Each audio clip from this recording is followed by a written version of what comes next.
For the next 5 years, our business environment will experience extreme volatility.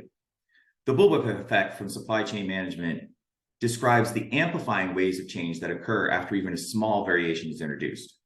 Well, the pandemic was not a small variation. And rather than expect its impacts to dissipate, the bullwhip effect suggests it will continue to impact business operations and the broader human society in massive and unexpected ways. How can we fill and manage an innovation portfolio in a bullwhip world? How can our goals stay constant when every day is filled with change?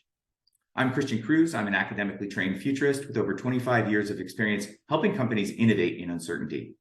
Please join me for a half-day session that translates Foresight methods into tools R&D leaders can use today to manage the extreme volatility of the market.